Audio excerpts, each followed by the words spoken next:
after having said that, we have an amazing speaker tonight. We love Chris Shepard. Thank you for putting these on. This was Chris and AJ had this brilliant idea to have these classes for you guys and to share all this wonderful marketing information. So Chris, I know you're going to talk to us a lot about what we need to know about investing. So we'll let you have the floor now. Awesome. Thank you so much, Terry. Thank you, Taylor. That was an awesome market update. Thank you, Trent. You're a great MC. I also want to say thanks to May and Angel. They helped me put my slides together. And I'm just really excited to be here, you guys. I really want to involve some participation from the audience. So like, I'm really interested in what you guys want to learn about and what you want to hear about. So I'm going to share my screen. My talk today is a little bit about real estate investment, a little bit about syndication, and a little bit about multifamily investment. So yeah, I would just really love to hear what you guys are interested in. And then as well, I'm going to be sharing some files that we can look at. I've got examples of deals that we've done in the past that we can learn about. So where is that chat box? I'm going to let you do that real quick. I forgot to mention for those that are realtors that are on this, in order to get the credit hour, they need to be on for the full hour, at least 50 minutes of the full hour in order to get the credit, and make sure you're on your own Zoom account so that your name will show up and you'll get the credit for that. So just a little bit of class information for you. Awesome. So I put the Dropbox link on there. Can somebody confirm that that works? Looks like it's working. Okay, fantastic. All right, I'm going to get back to sharing my screen, and then I am, I'm going to try and get through these slides as quickly as possible. I know we started a little late, but I'm just very interested in hearing what you guys want to learn about. I'm excited to share my knowledge and just give some experience share of what we've learned. I'm really wanting to just be a resource for you guys. So that's why I'm here. Okay, a little bit about myself. I'm a broker here in Oregon and Washington, principal broker. We've got Trent, Taylor, Tanner, Jacob, and Adam, all working at the office. AJ's in the office too. I am spending a little time in Mexico. Thank you, May and Angel, for putting these slides together. I think we've got a couple surprises in here. Okay, that looks like some of my search history from yesterday. We're getting some beach chairs for tomorrow. Anyway, I'm still interested in hearing what you guys want to learn about. We're talking about our investment strategy, which we'll start first, and then we've got a little bit about multifamily, and then ending with syndication. So just our general investment strategy is you need to know where you're going to go.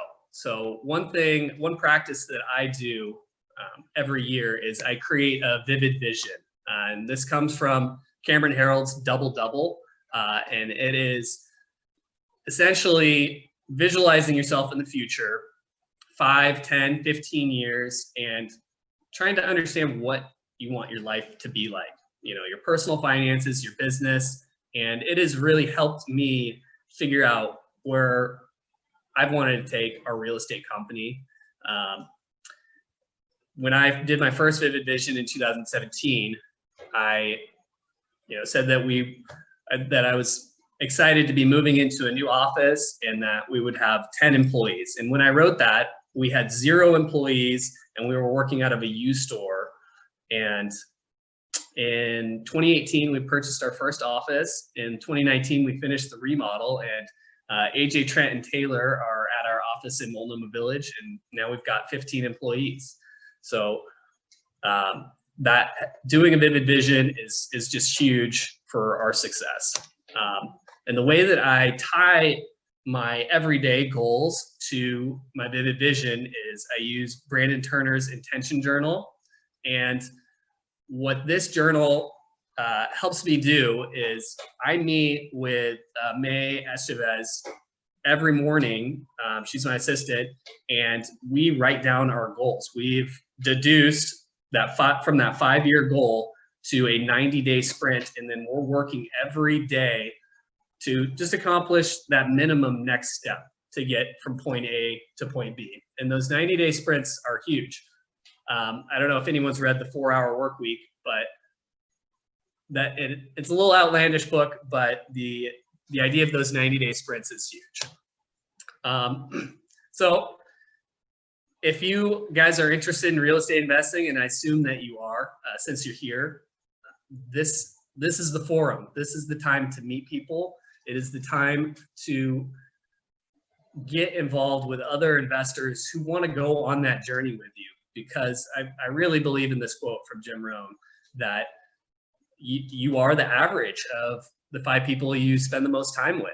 And, you know, personally and professionally, like this, I think of this as more of a professional idea, but spending time going to conferences, creating those masterminds with those groups of like-minded investors is huge. And, you know, we're always looking for other motivated real estate investors to share knowledge with, to spend time with. So,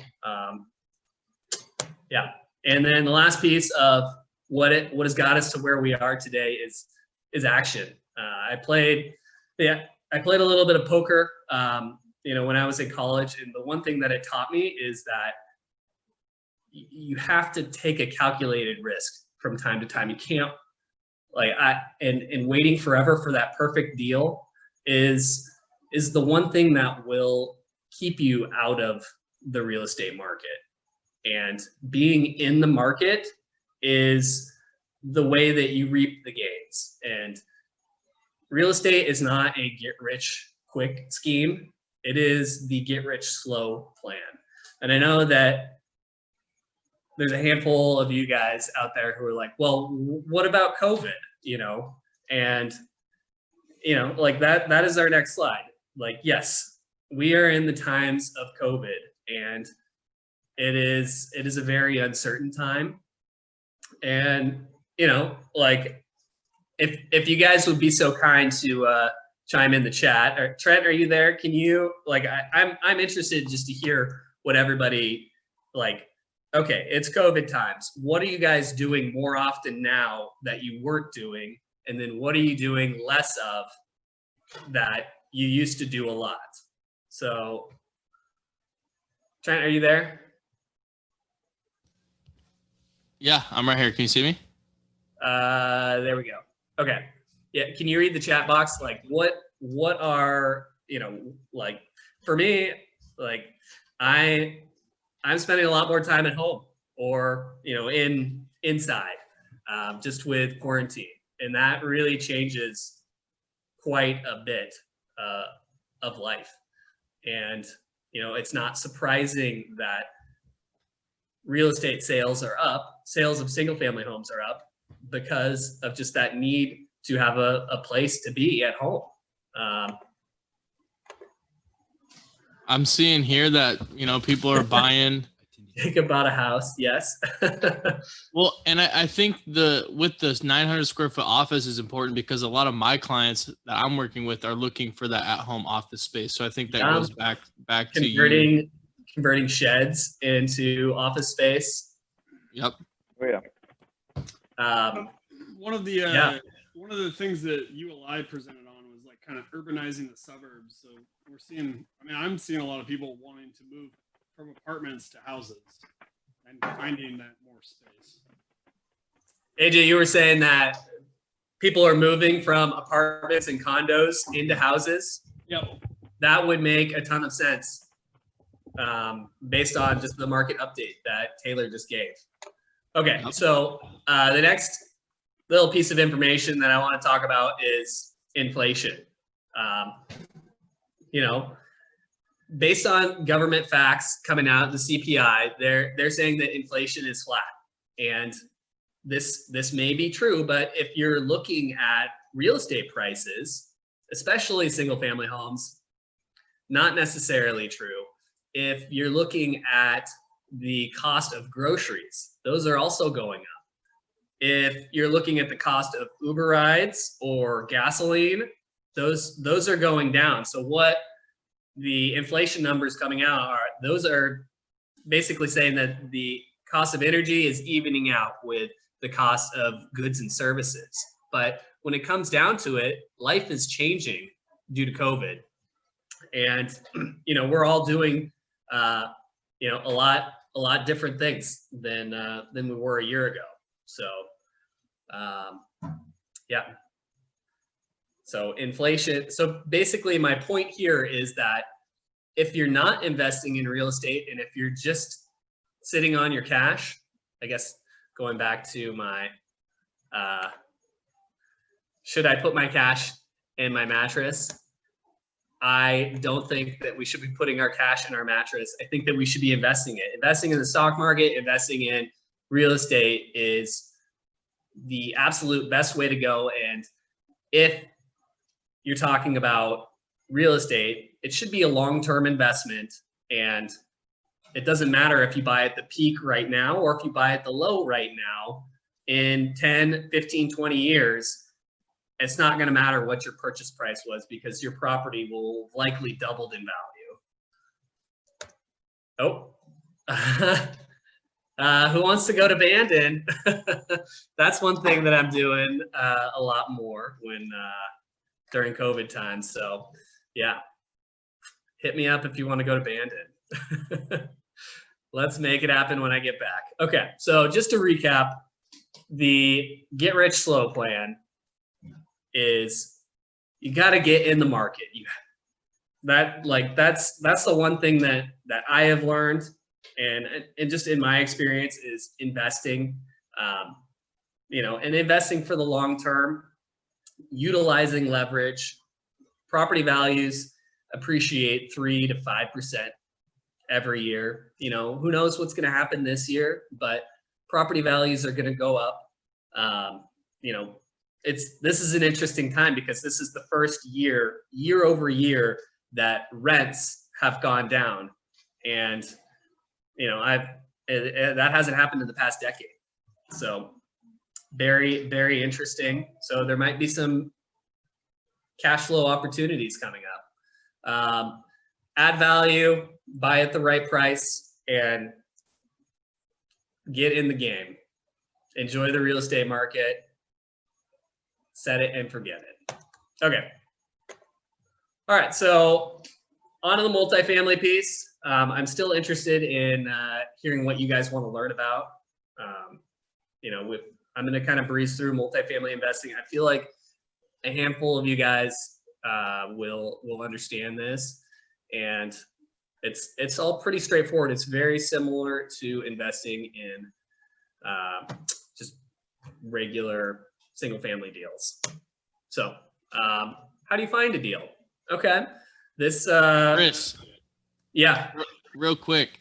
I don't know if you have a short answer for it, but how would someone get started in investing in real estate with credit but no cash? Credit and no cash. Owner financing. There are absolutely opportunity, or to partner with an investor who has cash but maybe doesn't have the time. Those are two ways. It's educating yourself, and then if finding the deal, and then finding the financial partner is the way to do that. And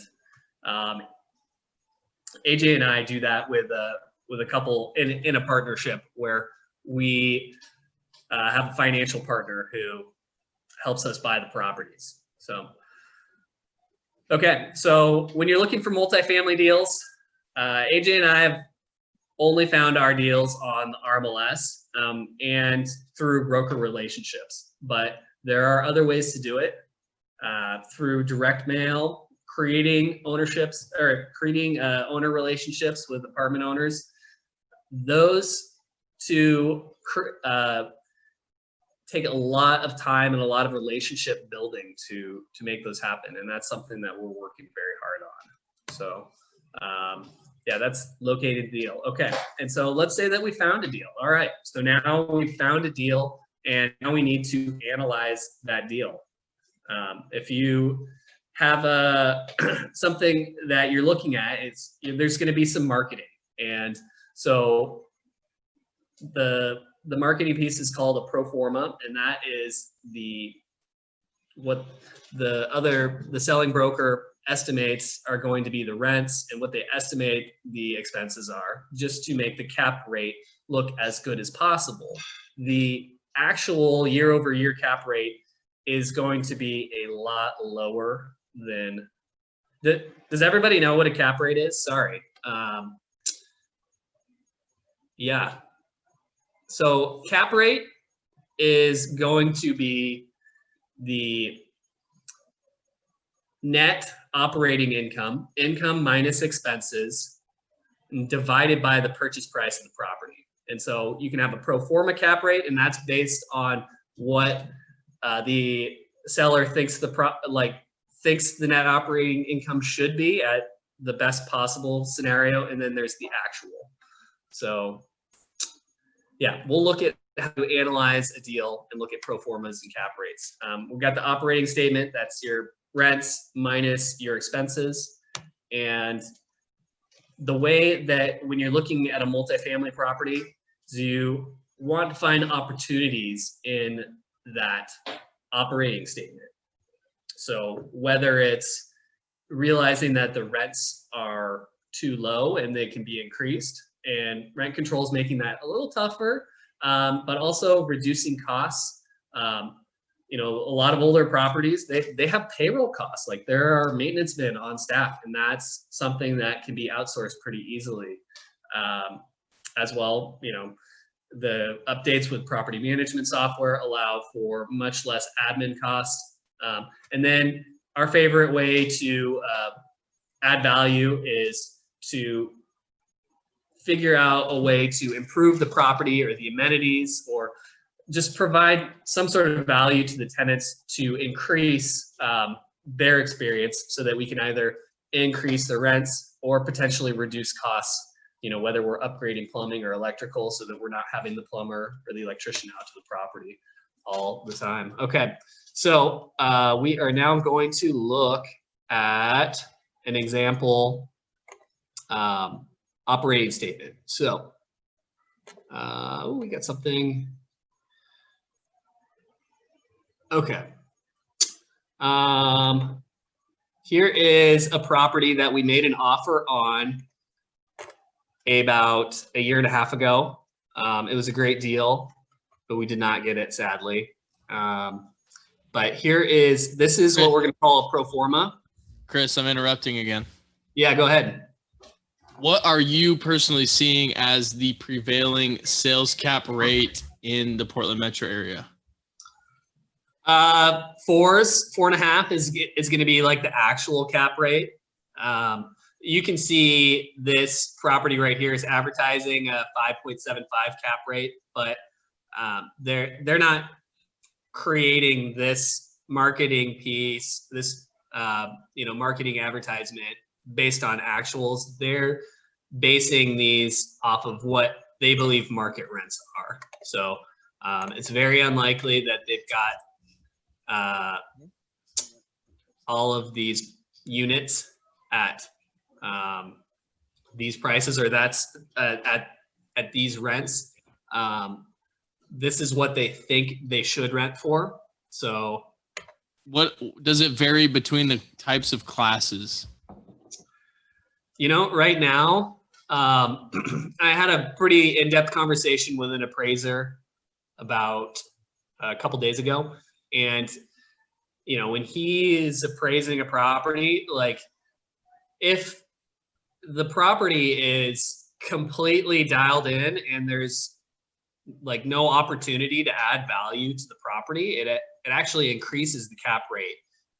And so like the class A, class B properties that you really can't improve the value, or add value to, those ones are going to be a little higher cap rate than those class, B- or C+, where there's opportunity, where you can raise the rents, where you can upgrade a couple things. Maybe you've got kitchens to do, and you can take those rents from, maybe it's $995 for a 2-bedroom, 1-bath, and you're able to take them up to $1,200 a month per rent by just investing $10 or $15 or $20,000 into each of the units.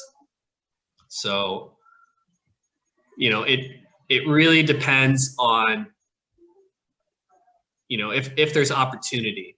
So, but from what I'm seeing, most properties are, mid 4s. Cool. But yeah, so here is an operating statement that we can look at. And when I'm going through an operating statement, I'm just looking at the rents and making sure that they kind of fit with what I think should be the rents. And those rents for 1-bedrooms might have been just a little bit too high. I'm probably thinking that those are $995 and then maybe $1,295 for the 2-bedroom, 1-bath. So I think that this revenue might be a little high. So that's something that I would be a little concerned about. But then looking through here, I can see that, they've got this payroll cost in here and it's $1,000 per unit. That's something that we would almost never see on one of our properties that we manage. So this is like a huge opportunity just to reduce some of the costs of the property and,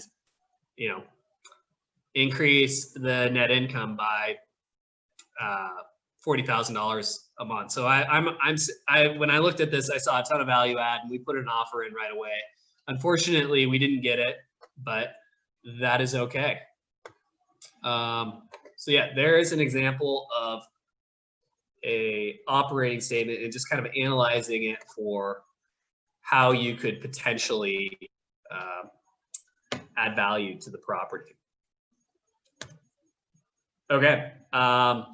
So you've got the property, you like it, and now let's say you've got an accepted offer. Okay, so lending is going to be a little bit different for a multifamily deal. There are essentially 3 options for a loan. So when I say agency, we're talking about Freddie Mac or a Fannie Mae loan. Those are the agencies. And the program that we have used in the past is called the small balance program, and that's over $1 million for the loan amount. So it needs to be roughly a $1.25 million property, and then up to a $5 million loan amount. So that's the Freddie Mac small balance program. We've got 3 loans with those. And then the other option that you can use is a local bank. Local banks are great if they want to work with you. And then the third option is going to be kind of a hard money loan. We've used, I think I saw Adam Hartfeld on here, but we've used merchants mortgage to close on deals. And then we've after we've completed our value add plan, we've refied into an agency loan. So those bridge loans can be pretty key. The difficulty with getting a loan for multifamily is that you need to have a track record. The agencies and the banks, they need to see a solid personal financial statement showing substantial assets, and then as well, they want to see real estate experience. So those are the 2 things, and then as well, they're not necessarily looking at your credit score. They're looking at the property and the amount of income and they're underwriting the property and not you as a person, like it would be in a single family deal. Okay. What if I want to refinance? We've learned this pretty recently. If you refinance too quickly, you can run into a loan to value versus a loan to cost situation. With multifamily deals, they need at least 12 months of title seasoning. So that means if you buy a property and then quickly complete your value add plan, and let's say that you got a great deal on that property too, you're not going to be able to get a loan based on the actual value of the property until 12 months after you purchased the property. And then the other question is, what about the appraisal? Okay, so appraisals can be very tricky on a refinance if it's a multiple, if it's a purchase and there's multiple offers, then the appraiser has a really easy job. But when it comes to doing an appraisal for a refinance, that's a very tricky situation, and you're going to have to look at the cost of the unit per door, or excuse me, the cost of the units per door, and as well other comparable values out there. So a lot of times everyone says, oh, we're using the income approach for the appraisal, and the income approach is just applying a cap rate to the net income. And when it comes to an appraiser, they have pretty much set numbers for what they think expenses should be, and so they will apply those. But if you have a property that is making a lot more net income than other properties that are in the same class, you can run into issues with the appraisal coming in lower than you would like, even if you meet that threshold on the income approach. So the best way to handle an appraisal is to find 4 other comparable sales and provide them to the appraiser and let them know why that those comps are good, and that that's why you should get the value that you think you should. Okay, I think that is it on, oh gosh, Spanish. Thank you, May and Angel. All right, who wants to learn Spanish? I need somebody to help me. Okay, let's talk about syndication.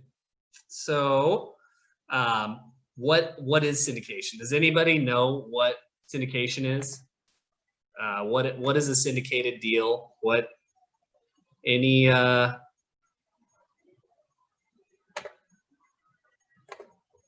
Any questions? Okay. Well, I will dive into it then. So syndication is essentially a group of investors getting together to buy a property. And there are general partners and there are limited partners involved with the deal. The general partners are finding the deal, and then they're also finding the limited partners to invest in that deal as well. And the general partners will decide what type of limited partners are allowed to invest in the deal. There are 2 exceptions with the SEC rules. So a syndication it's an investment, almost like an IPO, except there's 2 exceptions that allow you to do these investments without doing a public offering of sorts. So the first exception is a 506B, and then the second exception is a 506C. So the SEC 506B exception allows non-accredited investors, up to 30 people known to the general partners, to invest in that syndication. And then the 506C allows up to 200 accredited investors to invest in a particular deal. And that's, so the 506C exception is a lot of the deals that are put out there by crowdfunders. So like Realty Mogul, what are some of the other crowdfunding campaigns for real estate deals? Do you guys, anybody? All right. Yeah. So that is, so the way that we do our syndications is we do an LLC, and that's a legal entity that is placed in. So we've got the legal structure. It's an LLC. You've got your general partners and your limited partners. And yeah. Okay. So moving on to how does a syndication actually work? What happens? So the general partners will find a deal that they're interested in getting a group of investors together to purchase, and then they'll offer that deal, whether it's a 506B or C, to either friends and family, or they'll advertise to accredited investors. And so they'll be targeting a certain amount of capital, and they'll be offering a certain return during that capital raise. And then and that generally takes, somewhere between 3 to 6 months to close on a property, getting the loan and dialing in all the particulars, doing the inspections. That's about how long that takes. And then the property closes, and then the general partners are going to perform their business plan, whether they're planning on doing major construction to do a value add, and or whether they're just planning on holding the property just for appreciation and cash flow. So there's different strategies, and that will all be outlined by the general partners to the limited partners. So then the next question is, how long does it last? How long are the general partners going to keep the limited partners funds? And who decides when to exit the property, like when to sell?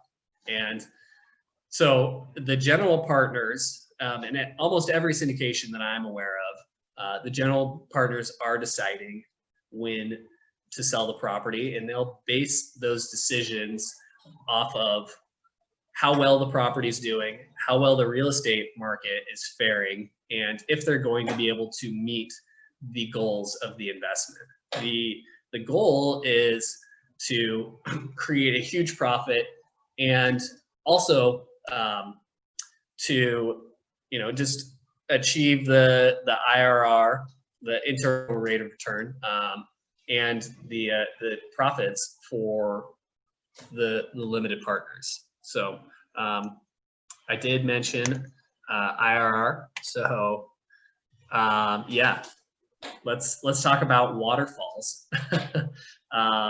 Chris, before we talk about waterfalls, can we talk about the differences between a syndication and a REIT?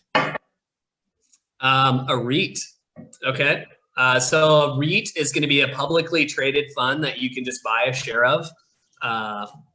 It might not necessarily be a publicly traded fund, but an REIT, a real estate investment trust, you're just buying a share of it, and then the managers of the fund are going out and taking that money that they've raised and buying random, not necessarily random properties, but they're buying various properties, and that share is not necessarily tied to any property. It is just based on what the value of that, just based on the value of the fund, not necessarily connected to a certain piece of real estate. Whereas, what's the difference in scale between a REIT and a syndication?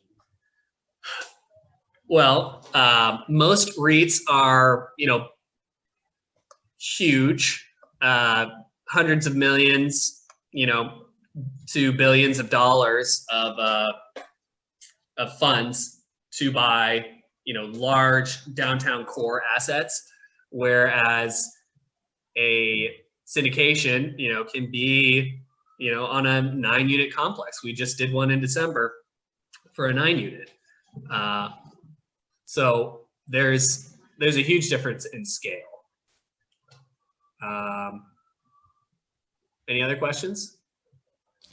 Kind of following up with the whole difference between syndication and a REIT, would you say that the equity that someone would get when they invest in a syndication is typically going to be a little bit better than a REIT, or the other way around? Well, I would say that since the syndication is based on a specific single property, essentially you're putting all of your eggs in one basket on that specific property. So the potential for higher returns is much larger, but there's also single property risk. And so that's, it is an investment, and like there could be some negative outcome that could affect that property. But I mean, most likely apartment investments are very safe asset, especially value add situations, when most of the when you're just doing cosmetic upgrades. Development, there's syndications for development where you're taking a piece of land and turning it into, either some industrial complex or an apartment. That is more risky just due to the fact that you're developing land and there's engineers, civil engineers, the city, state building codes. It takes longer, and sometimes projects just cost a lot more than what they, with that's another thing that's been affected by COVID is just the cost of building materials is skyrocketed. So that might be another reason why home values have gone up. All right. Now you can talk about waterfalls.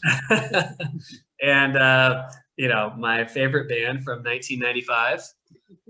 Yes. Okay. So waterfalls. This is a common term used by syndicators, and it talks about the profit splits. So during that capital raise, the general partners are offering returns to the limited partners. So the preferential return is something that the general partners offer to the limited partners first, and the limited partners are going to get 100% of that preferential return if there are enough profits for the investment. So that preferential return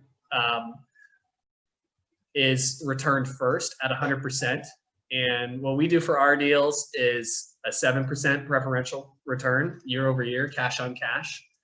And then as well, if there are any profits beyond that initial 7% on our deals, then there is what is called a waterfall, where those profits are split 80% between the limited partners and then 20% to the general partners. And the reasoning behind that is that it takes a lot of time and effort, and it's difficult to find good deals. And so if the project is a success, then the general partners deserve a split in the profits. So from that 7% cash on cash up to a 20% IRR, and if anybody wants to do a little exercise and learn what IRR is, I can pull up an Excel sheet and we can learn about IRR. But my guess is that we would much rather look at specific real estate deals. But I'm happy to teach on IRR too. But once you get to that 20% IRR on our deals, we split 50-50, because at that point we've hit a home run, and everybody is pumped. If over a 3 to 5 year period, and 20% IRR is roughly sometimes between 3 times and 5 times of return of capital. So, if you invested $5,000, then it would return somewhere between $15,000 and $25,000. Other fees that could be charged, and if you're thinking about doing a syndication, definitely ask about fees. because sometimes they can be exorbitant. And these fees, they come out before the profit splits, so they can be a little sneaky. The one fee that we do charge is an asset management fee, and that's just 1% of the, it's 1% of the gross revenue on the operating statement. Otherwise, these loan guarantees, refinance and acquisition fees, those are fees that we don't charge at this time. So yeah, couple questions. Oh, somebody wants to learn about IRR. Okay. We will get through the rest of the presentation, and then I'll do a quick IRR at the end. Okay. So the benefits of being a limited partner. So there are a ton of benefits to being a limited partner.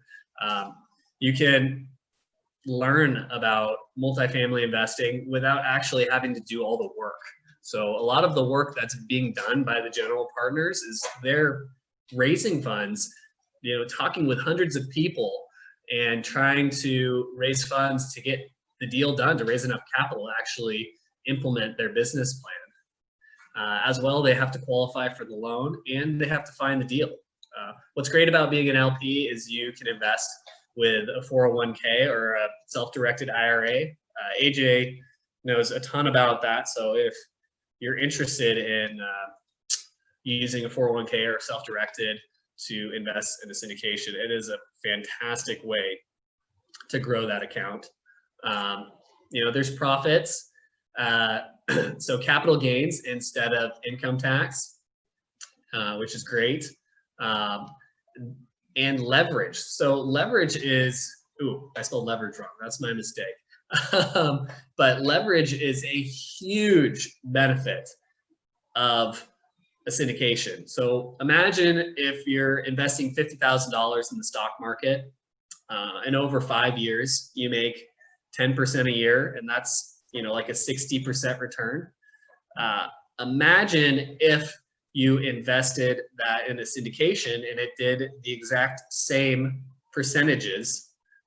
But since the syndication was using leverage, and let's say that they used 50% leverage, so you were actually able to get twice as much of a return based on those results just because of the use of leverage. And that is one of the hidden secrets of real estate and what I call the get rich slow plan.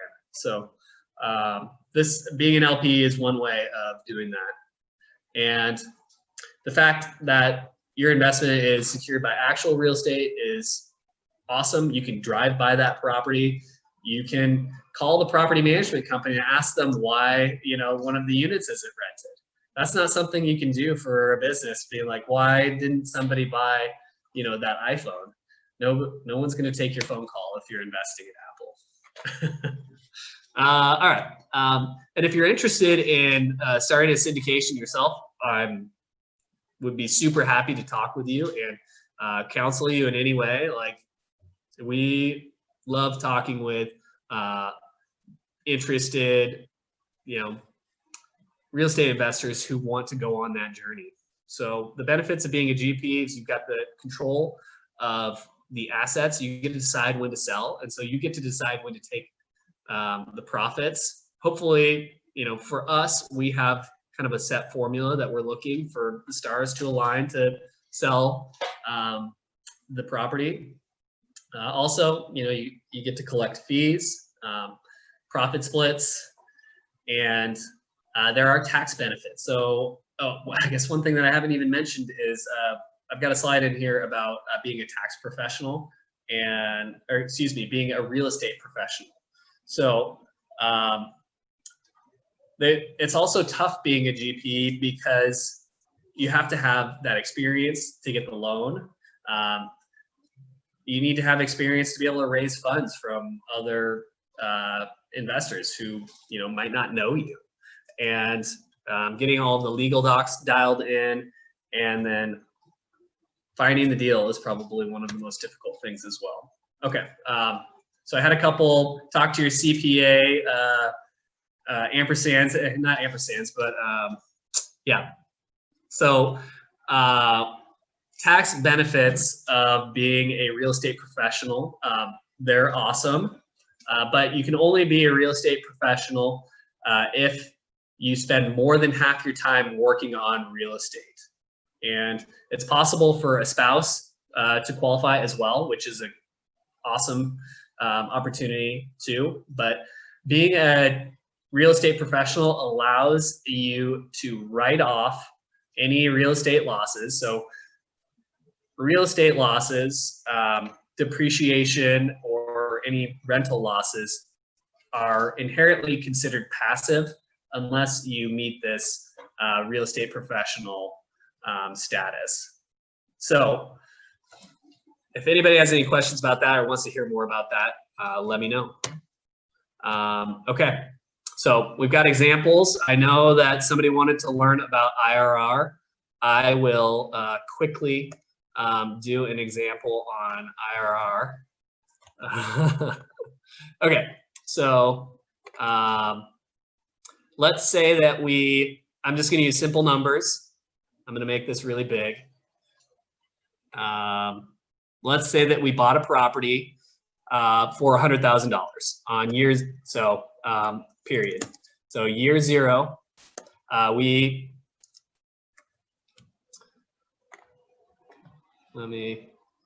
make this big.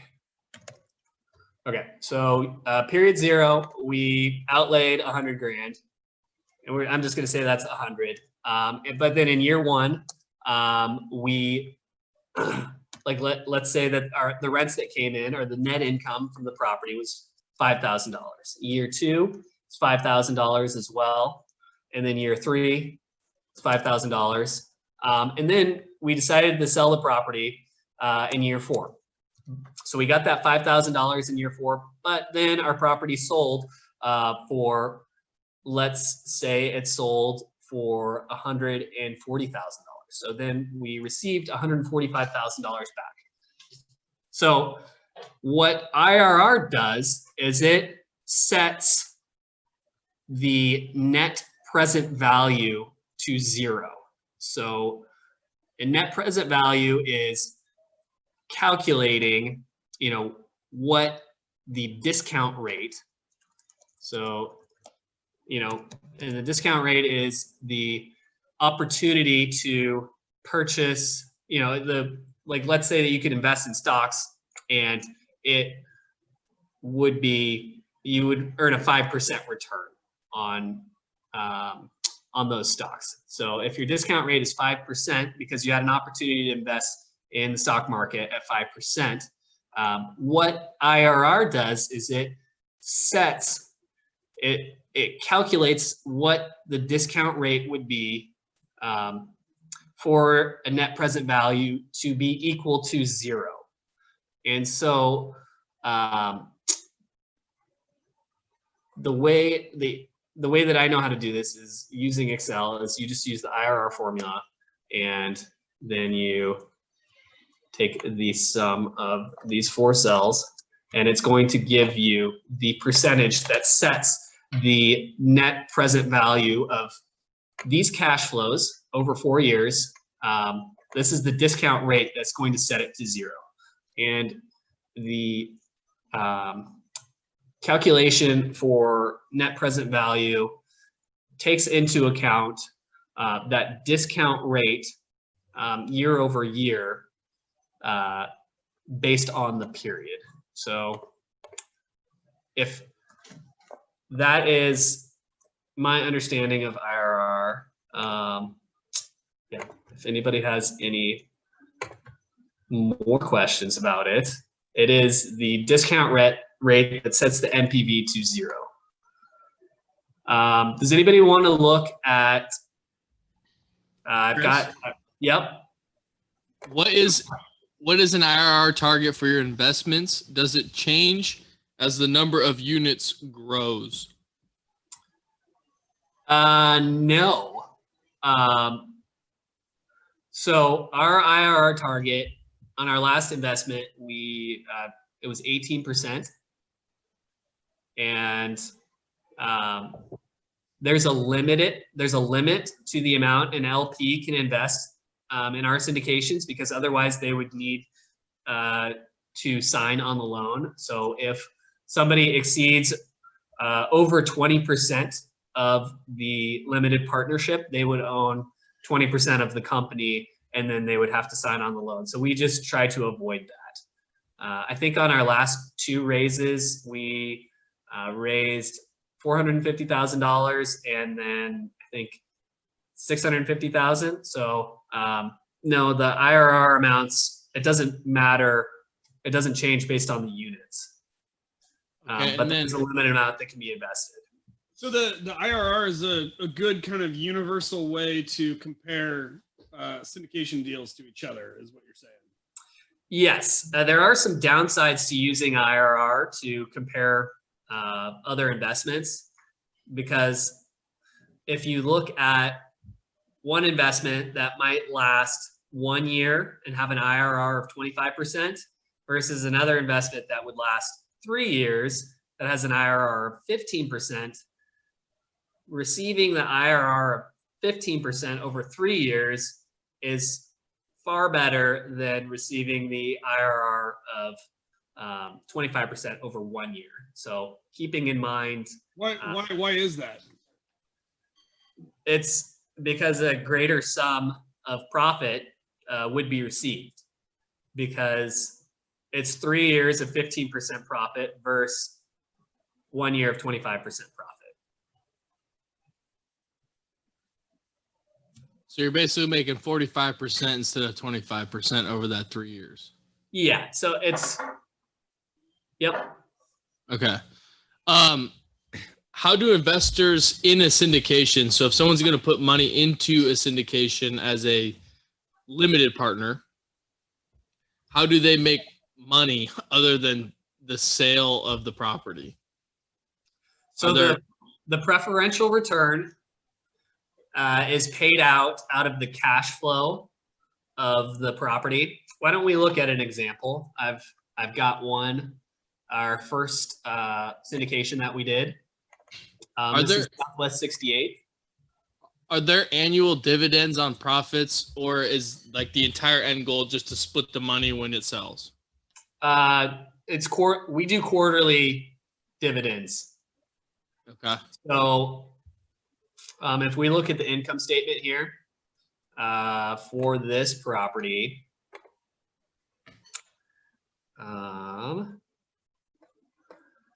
we go down to the net income. So out of this net income, I don't think that this. Blow it up a little bit. Can you zoom in? Can you zoom in? Yeah. So as you can see, we're net income other. Okay. So we've got a lot of capital. So doing this value add project on this particular property, it looks like we've invested roughly $130,000 into it. But based on these net operating income numbers, once the property is stabilized, we're paying out quarterly returns of that 7%. And plus, if there's anything on top of that 7%. So on this particular deal, I think that we had raised $450,000. So 450,000 times 0.07 divided by 12 is going to be 2,600. So every time that there's more than $2,600 in the net operating income over the course of 3 months. So if there's, I'm going to say that's roughly $9,000, then that preferential return is going to go out at 7%, plus anything extra on top of that is going to go out as well at the 80-20 profit split between the general partners, or the limited partners get 80% and then the general partners get 20%.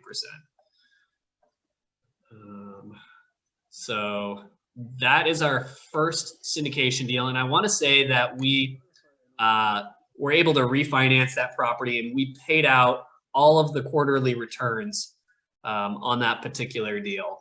So we're all caught up on that, even with a pretty extensive value add project. And what was amazing about that project is that we purchased the property for $1.25 million, completed about a $200,000 value add project, and then it appraised for $1.85 million. So we were able to create $400,000 in equity pretty much immediately on that property. Quick question for you. So anytime it was above 2,600, which it seemed like most months it was, does that include the financing or the debt service? Does NOI include that? I want to say that this operating statement is not including the debt service. Yeah, I don't know why that is, but the main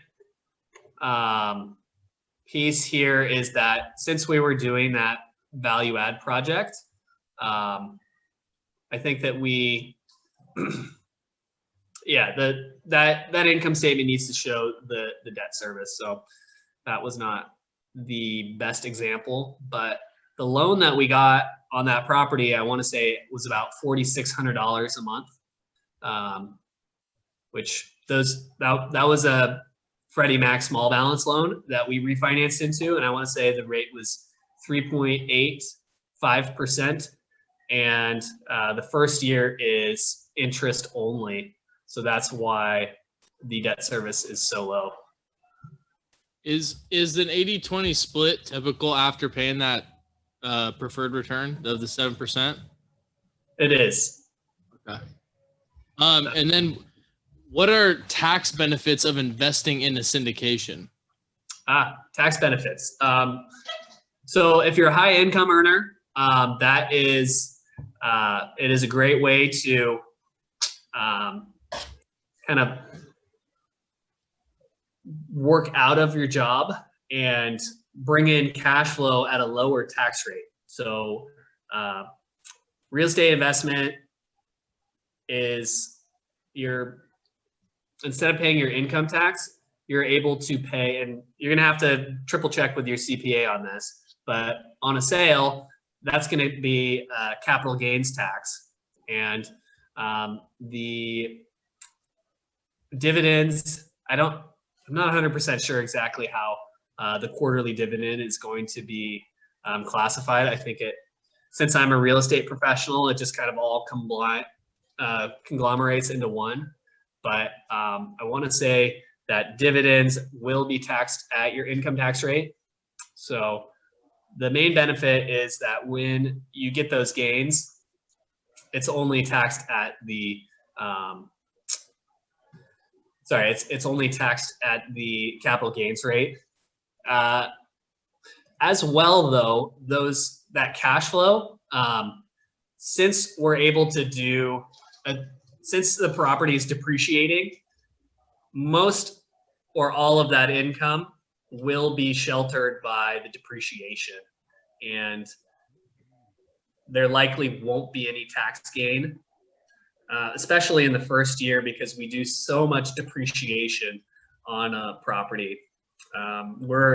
On our first deal, we're doing a cost segregation, so that's going to produce a huge loss, and then it will essentially all be turned into capital gains. But being a real estate professional, you're able to combine all of your businesses and apply real estate losses to them. Mike, okay, when you purchase a value add property, approximately how long do you give yourself to improve the property and renovate and increase rents? So generally we're giving ourselves a year is kind of my rule of thumb. But with the rent control laws, sometimes it's extremely difficult to get those rents up. So waiting for turnover to happen so that you can upgrade those units. One of the things that we really utilize, which is a huge value add, is we implement RUBS at all the properties. Any property outside the city of Portland you can bill back utilities. RUBS is a ratio utility billing system. So if you want to, so if you're able to implement RUBS, you can bill back the utilities, and RUBS is specifically for shared utilities such as water, or sometimes there's tricky properties that have other utilities shared. Ramesh, yes, I mean, I'm happy to sit down and help. If you want to start a syndication, absolutely, let's talk. Awesome. I see Terry. Yes, and it's 7:31, so Yay. yay, we did great. So we had about 41 people on this Very class, cool. so that's Thank you, wonderful. guys. I appreciate you, Chris. That's a lot of information. You know, And I am really, really happy to share, and that's like what we really want to do at Uptown is share our experience and create those relationships. We've been so blessed and so fortunate, and just helping anyone who wants to go on the same journey as us is something we're really passionate about. do you have, when you do some of these investments, I know you've done some, and do you have a limit of how much people can, how much it costs to participate in some of this for you, if they're doing it with you? A minimum? A minimum? Yeah. Like, is it 10,000, 50,000? So it's roughly 25,000, but you know, we make exceptions. You know, I guess the additional work of adding on one more investor is not that much. So yeah, we are very interested in working with new investors. Okay, love it. All right, so they can reach out to you. If anybody has any questions, definitely reach out to Chris Shepard or any of the Uptown property people. They can direct you to the right place. And thank you, Trent. Thank you, all of you, for being here. And I appreciate you again, Chris, for spending your time tonight from Mexico. So we know that was a big deal for you. So oh, there you go. We knew it. We knew it was behind the scenes somewhere. So, so if anybody has any questions, also feel free to reach out to me, and I'm happy to help. And don't forget that class coming up on December 3rd. And you guys have a wonderful night and stay safe.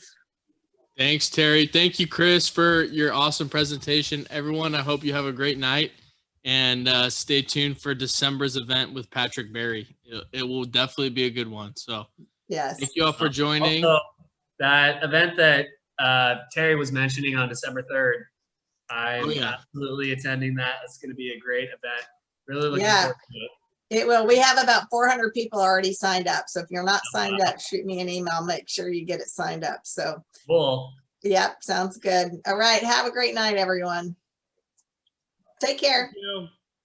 Bye. Bye.